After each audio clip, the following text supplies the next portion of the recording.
Bismillahirrahmanirrahim. My dear student, I hope that you will be all right. So today is the 27th lecture of this course. So this is our third recorded lecture related to unbalanced assignment and transshipment problem. So we already discussed in this chapter transportation model, assignment model, Hungarian method. So today I'm just going to discuss how we will conduct unbalanced assignment problem, how we will use transshipment problems in the transportation model. So before going to that, I just want to discuss a very simple example for unbalanced assignment problem.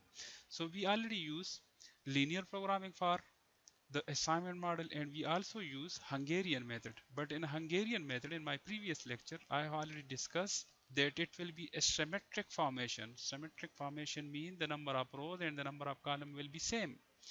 Number of rows and number of column means if we have 4 jobs, then these job require 4 people. If we have 4 machine, then we need to have 4 jobs for these 4 machines. But if in such like scenario, if we have only 4 worker, but the jobs, but the assignment are only 3, then what we will do? That will not be a symmetric problem. So Hungarian method, the traditional Hungarian method will not be able to so useful in such like scenario. So we can also use Hungarian method for the unbalanced assignment problem. So the easiest way is the construction of a linear programming model. But if you want to use Hungarian method for unbalanced assignment problem, it is not a difficult task. The Hungarian method for solving assignment problem require that number of rows and number of column must be equal. So we have already discussed different example where the number of rows and where the number of columns. Number of rows mean, for example, in the row we have jobs, and in the column we have specific expert person. If the number of rows and column are not equal, then what we will do? In that case, we will not be able to use Hungarian method, but we will transform that unbalanced to a balanced to a symmetric matrix. Then we will be able to use the Hungarian method. But for doing this transformation, we need to conduct some step. So the problem become an unbalanced assignment problem. When it will become a problem? When the number of rows and the number of column are not equal. So to solve an unbalanced assignment problem, the number of rows or the number of columns are added as per the add dummy row with 0 element to make it a square matrix. For example, now you can see we have W, X, Y and Z machines, but there are only 3 jobs. So one machine will be assigned, let's suppose, to A, this one will be assigned to B, this will be assigned to C, and this one is free. So what we will do with this machine, because the cost of every machine for a specific job is different and we are looking for a minimum cost. So which will be the most feasible way to assign a specific machine and to relax a specific machine, not to assign a specific machine? So this is still a combinatorial problem. This is a combination problem. Which combination will be the most feasible one? So if you have such like problem, what you need to do, you need, for example, in this we have 4 column and we have 3 rows of jobs. So in this case, we need to construct a D row. We need to construct a D row. So we need to construct a D. This is D. This will be 0. This will be 0. This will be 0 and this will be 0. So once it become a square matrix, solve the problem by Hungarian, solve the problem by Hungarian method. There are 4 machines, as I mentioned. These 4 machines are W, X, Y, and Z. And we have 3 jobs. So the cost of assignment is given. Find the optimal assignment. So how we will use? So if you want to construct an NLP problem, you can easily construct an NLP problem. You will construct an objective function and then you need to formulate the constraint as we already formulated in the assignment problem. So how we will solve this? It is very simple. This is an unbalanced assignment problem as the number of rows are not equal to the number of columns. Therefore, in order to make it square matrix, we will add a dummy row. If you have, let's suppose in another example, if you have 4 jobs and there are only 3 machines, W, X, Y, Z, then in that case, you need to construct a dummy column. So both cases are true. So in this case, we require a dummy row. So we just add a dummy row. Therefore, in order to make it square matrix, add a dummy row D with zero cost. So I mean this is 0, 0, 0, 0. Thus the modified matrix become the reduced matrix after row operation. Column operation is not necessary. So I mean in the Hungarian method, I already discussed that mean you need to choose the minimum number in each row, the minimum number in each row. So we not need to do the column operation because in every column we have 0, 0, 0. So this will be the, it will not effect on the whole column. So that is why we need to do the row operation. So in this row, which one is the minimum one in this whole row? So our 18 is the minimum one. So in this row, you need to deduct 18. So 18 minus 18, 0, 24 minus 18, 6, 28 minus 18, 10, and 32 minus 18, 14. Similarly, in this row, the minimum is 8. So you need to subtract 8 from this B row. So 8 minus 8, 0, 13 minus 8, 5, 17 minus 5, 9, and 18 minus 5, 10. Similarly, in this one, 10 is our minimum one. So you need to subtract 10 from this whole row. So 10 minus 10, 0, 15 minus 10, 5, 19 minus 10, 9, and 22 minus 10, 12. So similarly, you not need to do this because 0 is the minimum one in this row. So 0 minus 0 will be 0, 0. So when we complete this, because we only conduct a row operation, we not need to conduct a column operation. So you need to check, did you meet the optimality condition? What are the optimality condition?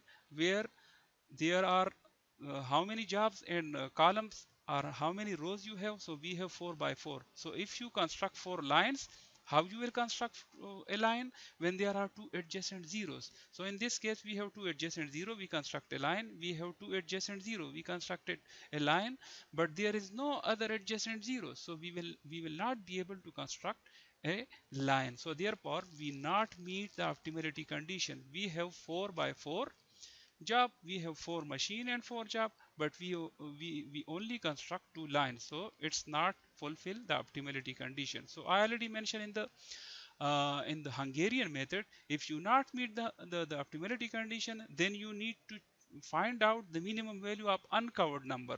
So these are covered number. Which is the minimum number in these uncovered number? These are our uncovered number. So I think 5 is the minimum number.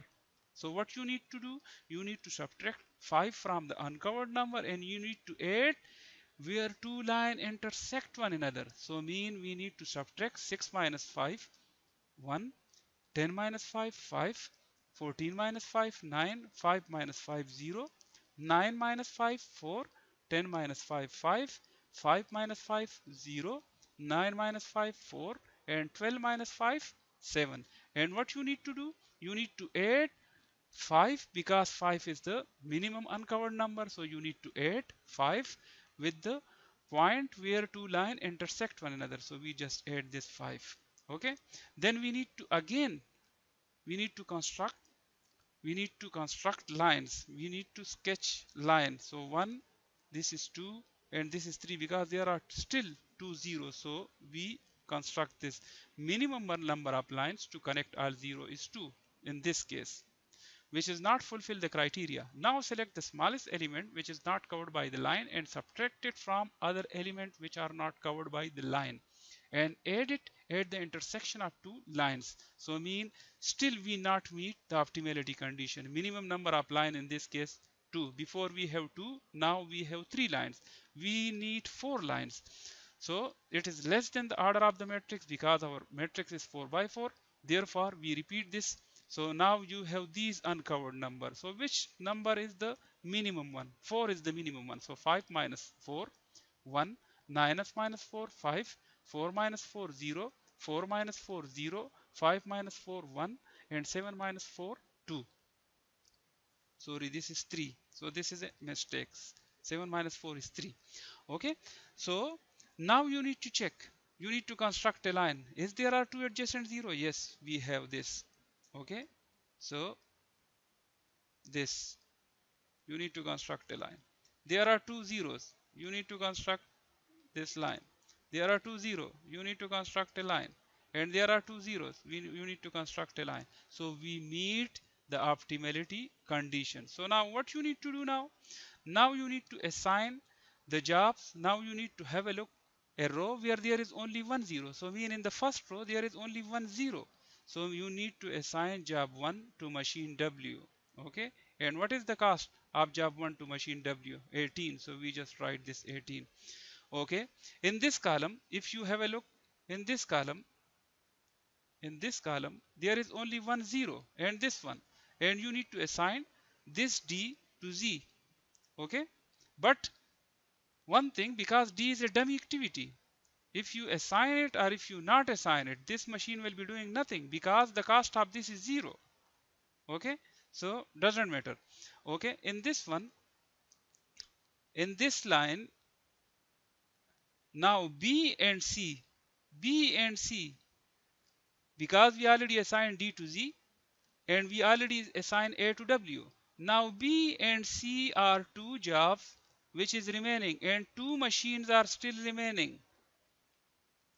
We not yet assign job to these machines. So if we assign B to X, what will be the cost? 13.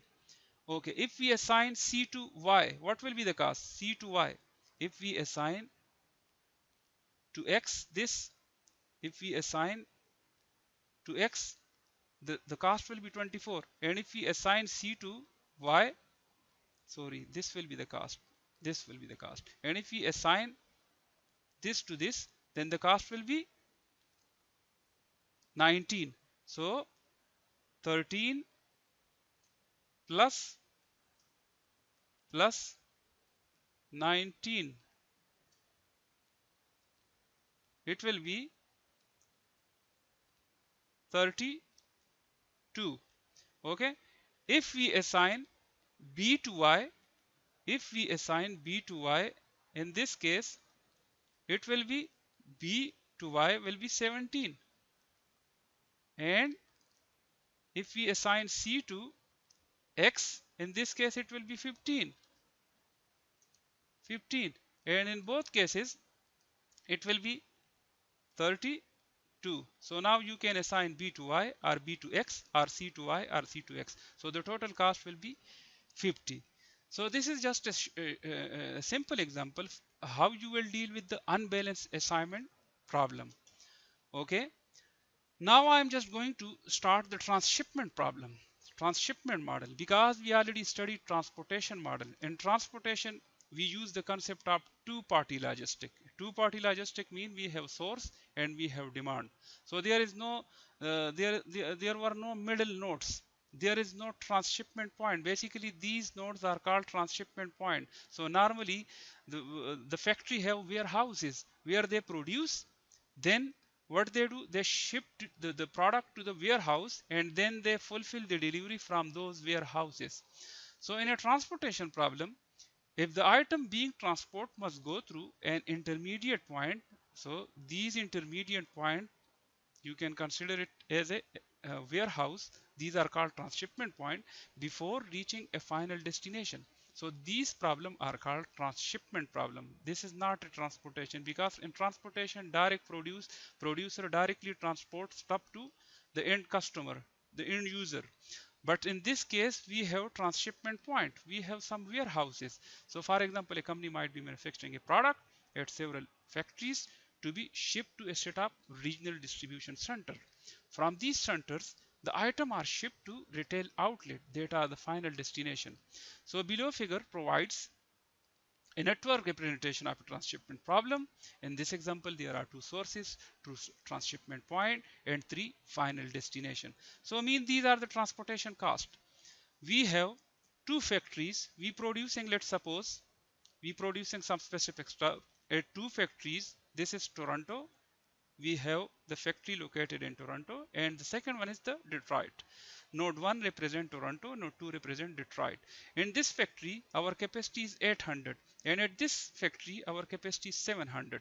So if you transport one unit from this to Chicago, let's suppose the factory warehouse is in Chicago. This transshipment point is at Chicago, which is node 3. So from 1 to 3, so Toronto to Chicago, the cost of 1 unit will be 4. Okay. If you want to transport 1 unit from Toronto to Buffalo, the cost will be 7. You can see from the table. So at this way, you can extract data from a specific problem and you can construct such like network diagram. So when you construct a network diagram, the solution, the LP model construction will be very easy. Similarly, our second factory, our second production uh, factory is at node 2, which is Detroit. So from Detroit to Chicago, the cost will be 5. So Detroit to Chicago. So in the rows, these two are the transshipment point and these are the supply. These are the factories which we have. So from Detroit to Buffalo, if they transport 1 unit from Detroit to Buffalo, the cost will be $7. Okay. Then we will fulfill the demand at the end destination from these two warehouses. So there is no direct transportation. There is no direct transportation from 1 to 5, from 1 to 6. So mean we will fulfill all the demand from these two now. So there the cost is also mentioned from if you want to transport 1 unit from Chicago node 3 to New York City node 5, the cost will be, so Chicago, this is Chicago, and if you want to transport 1 unit, the cost will be 6. Okay, this will be 6. If you want to transport 1 unit from Chicago to Philadelphia, the cost will be 4. So you can write this 4. And if you want to transport 1 unit from Chicago to St. Louis, this is St. Louis, from Chicago to St. Louis, which is 5. Okay. Similarly, if you want to transport 1 unit from Buffalo 4 to New York, Buffalo to New York, the cost will be 2. So you need to write this 2. If you want to transport 1 unit from Buffalo to St. Louis, the cost will be 3. Okay. If you want to transport 1 unit from Buffalo to St. Louis, the cost will be 4. Okay. So at this way, you will write these costs. So the interpretation of the model will be very easy. Now you need to also have a look. That means the demand at New York is 450. The demand at Philadelphia is 350 and a demand in the St. Louis 300. And how much capacity we have? 800 and 700. So for an equilibrium economic condition, we need to fulfill the demand. So demand will be equal to supply. If demand is not equal to supply, then we need to construct a different constraint for that. So for this problem, it is very easy to construct the LP model. So because the cost is mentioned to you, the transportation cost is mentioned to you, so now we need to focus how to minimize the cost. So now we need to minimize the cost subject to the number of units shipped from Toronto is not more than 800. Okay, so you can see that x13 so x13 should not x13, because supply is going from this to this. From this to this, transportation is taking place from 1 to 3, from 1 to 2. So x13 plus x14 should be less than or equal to 800. So you can transport 800 or less than 800. Let's suppose 700, 400, 300, but you will never ever be able to exceed this 800. So that is why these are the supply constraints. X14, X14 and x13 plus x14 is less than or equal to 800. Supply at Toronto node 1. X23 plus x24 should be less than or equal to 700. So this is supply at Detroit node 2. So from node 2, our capacity is 700. So you can transport some unit from this to this, from this to this, but this transportation, this supply will not be more than 700. It will be less than or it will be equal to 700. Okay. Now the demand constraints. So how you will fulfill the demand? Demand for New York. So from where you will take the order, from where you will get the stuff. So New York can order from 3, New York can order from 4, and New York can order from, so New York can order only from these 3. So x35 plus x45. So basically this 5 represent New York. So from these 2, 3 and 4, they getting order x35 plus x45 should be equal to 450. So mean demand should be equal to, because we need to fulfill the demand which is 450. So demand at Philadelphia, so you can see the Philadelphia note 6, the demand at Philadelphia is 350, and Philadelphia can take stuff from Chicago and Buffalo 34. So it will be x36 and x46 should be equal to 350. So x36 plus x46 should be equal to 350 demand at Philadelphia. Now you need to understand demand at St. Louis. St. Louis, which is node 7. So St. Louis, from where the supply came? From node 3 and from node 4. So x37 plus x47 should be equal to 300, because we need to fulfill the demand, and the demand at St. Louis is 300. So these are the demand constraint, and these two are the supply constraint. Now we also need to construct another two constraint, which is basically the input output constraint. So you need to understand from this network diagram, so how much input is coming from this to this, from this to this. So x13 plus x24, so the stuff which will come from these two node to this node 3 should be equal to, so the input at this which is coming from node 1 and node 2 should be equal to the output which is going from this node. So what are going to this from this node?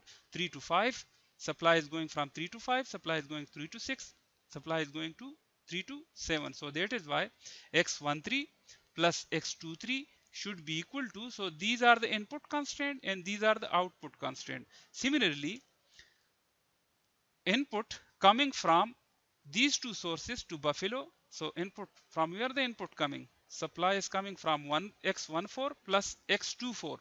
So x14 plus x24 should be equal to, now output is going from to where? Because we need to fulfill the demand. So New York's, we transport some stuff to New York, we transport some stuff to Philadelphia, and we transport some stuff to St. Louis. So this will be equal to x14 is x14 plus x24 should be equal to x45 plus x46 plus x47. So we just write x45 plus x46 and x47. Now, how to construct an NLP model? How to construct an objective function, which is very easy. You can easily construct 4x11 4x1 4x11 plus 7x12. Okay, so this is 4x11 4x1 3, this is 1 and this is 3, plus 7x1 7x1 to Buffalo 4. So 7x14 plus 5x Detroit is this, plus 5x23. Okay, the cost of this is 5 5 5. Okay, so 5 plus 7 x2 4 7 x24. Similarly, plus 6 x35 plus 4 x36 plus 5 x37 plus 2. So you need to put the cost because we want to minimize it. Then in the next step, you need to construct, you need to solve this, because manually it will be very difficult, because you have more than two variable. There are a lot of constraints. Some are demand constraints, some are supply constraint, and some are input and output constraint. So in this model, what should we need to do? From which, how many unit we need to transport from this to this, how many unit we need to transport from this to this, and how many unit we need to transport from this to this, from this to this, and from how many unit we need to transport from Chicago to New York City, from Chicago to Philadelphia, and Chicago to St. Louis. So manually it is easy, but now the question is, we want to find out such a combination, we want to find out such a route, such a combination which give us the minimum transportation cost. So for this purpose, you need to use Lingo. How to feed a specific model in Lingo, how to write an objective function in Lingo. So I already mentioned this in this Lingo window. This is my minimum. 4 is the cost for transporting one unit from 1 to 3. 7 is the cost for transporting one unit from 1 to 4, and 5 is the cost of transporting 1 unit from 2 to 3, and 7 is the cost of transporting 1 unit from 2 to 4. So similarly, we also include all the costs. At the end, you need to remember, you need to put semicolon, and these two are our supply constraint. So I mean x13, because x1 is the our factory where we producing. So I mean the supply is going from 1 to 3, supply is going from 1 to 4. So our capacity at that factory is 800, so we will not be exceed. So that is why we write it less than or equal to. Okay, so we write it less than or equal to, so we can transport less than 800, but we will not be able to exceed 800 because the capacity is 800. Similarly, this is our second factory constraint. We have a capacity of 700, so we can transport from 2 to 3 and from 2 to 4. So these 2, 3 and 4 are the warehouses, so we can transport stuff, but it will be less than or equal to 700. Similarly, this one is the demand constraint. The demand will be fulfilled from these sources. So 5 is the New York City. So New York getting stuff from 3 and New York getting stuff from 4. It will be at the end of the day, it will be equal to 450. Similarly, this is our Philadelphia. Philadelphia getting stuff from 3 and getting stuff from 4. And demand at Philadelphia is 350. St. Louis, this is the St. Louis demand 300. St. Louis gets stuff from 3 and St. Louis gets stuff from 4. It should be this one. So the input output constraints, they mean the distance or the transportation between the factory and the warehouse should be equal to the transportation between warehouse at the end customer at the end demand. So that is why we just write this: input should be equal to output for the first factory, and input and should be equal to the output for the second factory. But you not need to write it like this because Lingo will give you some error. So we can also write this: you need to write minus, this will also be equal to minus, this will also be equal to minus, and this should be equal to 0. So you can also write this. Similarly, we need to remove this equal, we need to put minus, we need to put minus, and similarly at this place we need to put minus, and it should be equal to 0. Then you need to solve it. When you need to solve it, you will get this window. So this window gives us the whole result. Now the minimum cost, so this is my objective function. We want to minimize the cost, we want to minimize the transportation cost. So our transportation cost is $9,550. So we will be able to transport the amount which we produce to the specific location where there is demand with a cost of $9,550. So we will not be able to reduce it further, otherwise we will violate the constraint. So I mean this is the minimum cost, and manually it will be very difficult to find out the combination. Now coming to the variable, because x13 what? X13 showing you that you need to transport 650 unit from source 1, from node 1 to node 3, 650 unit. Okay, in this case your cost will be very low, there will be no extra cost, so that is why reduced cost is 0. Similarly, from, because 1 is my factory where I am producing, this is my source 1 where I am producing, and the capacity at this source is 800. So it's showing you that you need to transport 650 unit from facility to the warehouse 3, warehouse 3, 650. Similarly, from 1 to 4, 150. And it's showing you not need to transport from factory 2 to factory 3, because in this case it's showing you 0. You not need to transport, otherwise your cost will be going up 1. So if you not transport it, the cost will be reduced to $1 per unit.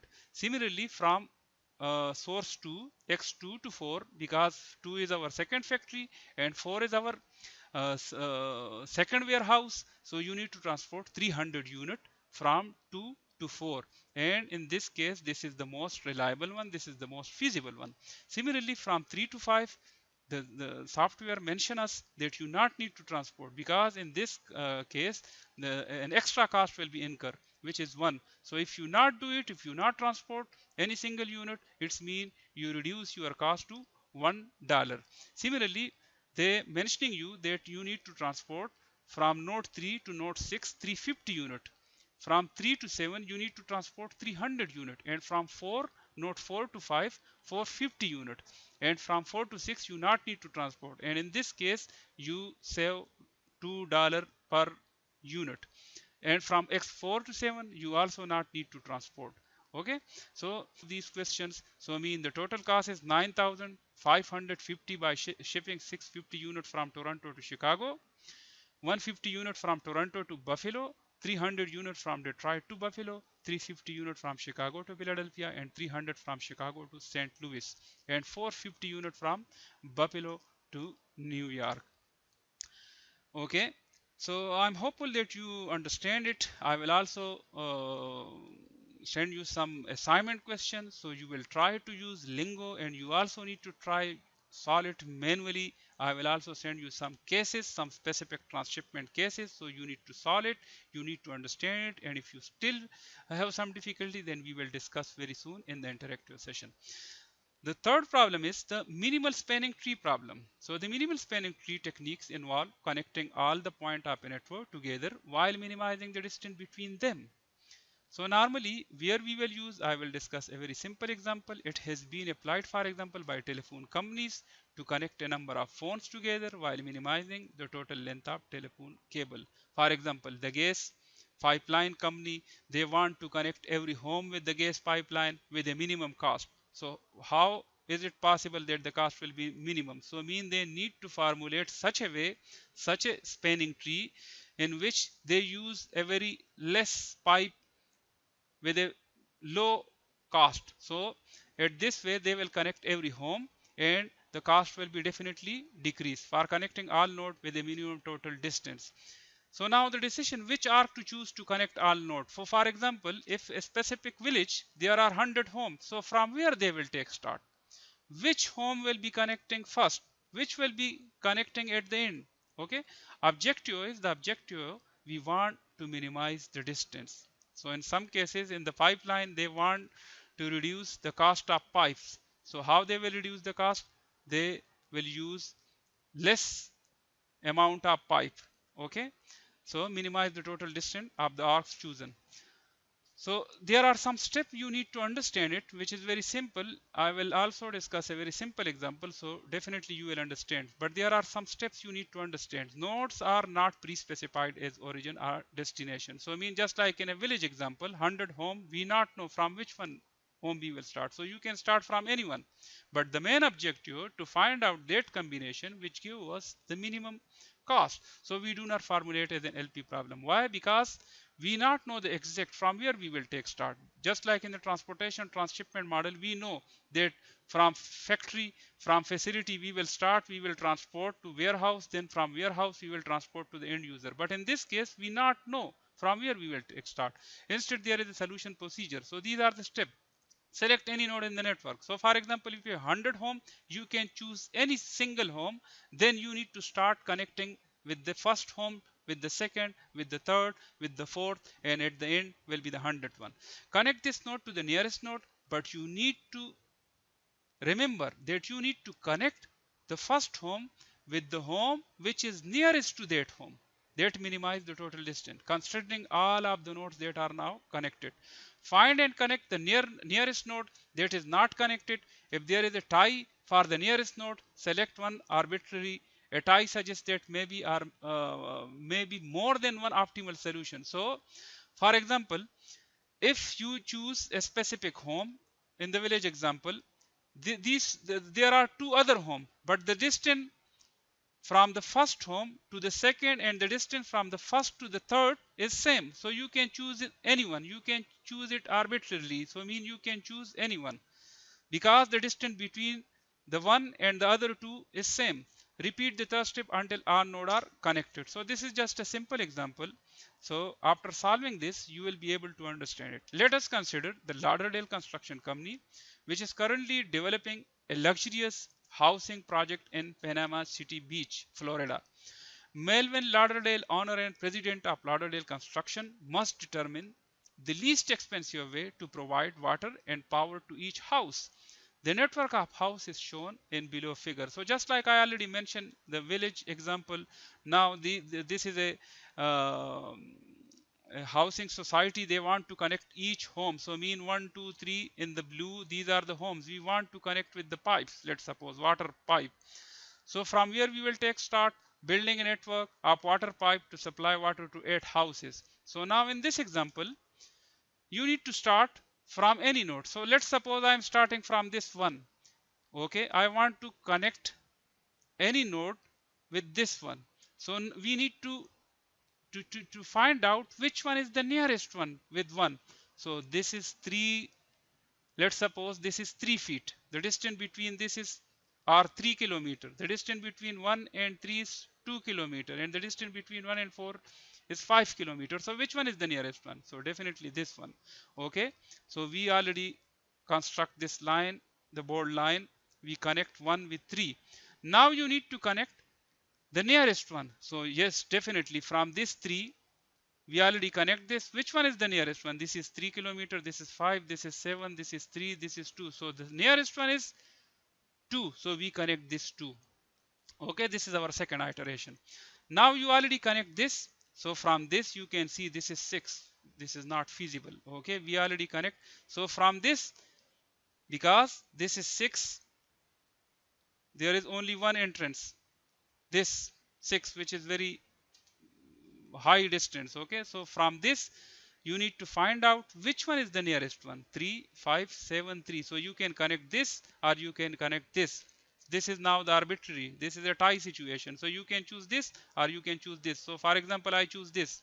Okay, so we choose this. Now from this 3, so in the next step we will choose this. In the next step we can choose, in the next step we can choose this or we can choose this. So let's suppose we choose this one. Okay, we connect 2 with 5. So we connect 2 with 5. Okay, in the next step we already connected 3. So this is 4, which is very high. So then you need to think about on the other node that which node is the nearest one. So mean with 3, 6 is the nearest one, which is 3. The distance between 3 and 6 is 3 kilometers. So we also connect this. Then definitely this is 1. This is very short distance. So we connect this 1. And then in the rest, because if we connect 5 with 7, the distance is very high, but if we connect 8 with 7, the distance is 2. So at this way we connect each and every home with the pipeline, and the total distance is 2 plus 2 4 plus 3 7 plus 3 10 plus 3 13 14 15 and 16. So mean after all nodes home are connected, the total distance is 16 or 1600 feet of water pipe. So mean in the minimal spanning tree we use these optimization because normally LP problem, LP algorithm is a little bit difficult because we not know from where we need to take start. So in such like scenario you need to use minimal spanning tree. So I'm hopeful that you understand this lecture. So if you have some specific questions, so you can contact with me through my email. We will also discuss in the interactive session, and you can also contact with me in the WhatsApp group. You can mention your queries if you have some specific problems. So inshallah I will try my level best to solve those. Thank you.